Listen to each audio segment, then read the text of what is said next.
Nouvelle poussée de fièvre en République démocratique du Congo au lendemain d'un incident de sécurité survenu entre les armées congolaises et rwandaises hier en fin d'après-midi, alors qu'un avion militaire congolais entamait sa descente sur l'aéroport de Goma, à la frontière entre les deux pays.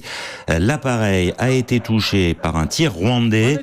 Mehdi Medeb, acte de guerre pour Kinshasa, avertissement à cesser les violations de son espace aérien pour Kigali. Un nouveau pas en effet en été franchi dans la détérioration des relations entre les deux voisins. Sur les faits, peu après 17h, un des Sukhoi 25 congolais est touché en effet sur le flanc droit par un tir de missile portatif. D'après plusieurs vidéos diffusées sur Twitter, un tir à 90 degrés qui a libéré ce qu'on appelle une charge de proximité, un cône d'éclat qui a touché l'aile droite. Si le missile sol-air avait été de 3e génération, il aurait en toute probabilité fait de plus grands dégâts encore sur l'appareil militaire d'origine russe, particulièrement résistant à ce genre de projectiles.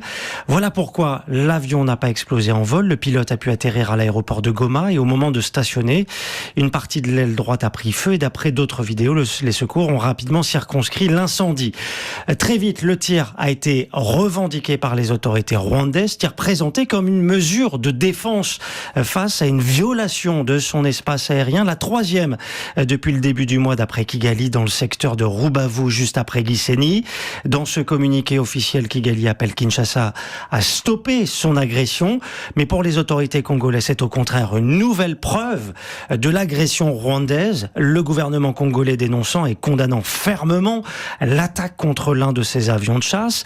Et toujours par voie de communiqué, les autorités congolaises appelant la communauté internationale à mettre la pression sur le Rwanda et le M23 pour qu'ils cessent la violence qui risque, selon Kinshasa, d'hypothéquer les opérations d'enrôlement des secteurs des électeurs dans le centre et l'est du pays en cette année électorale.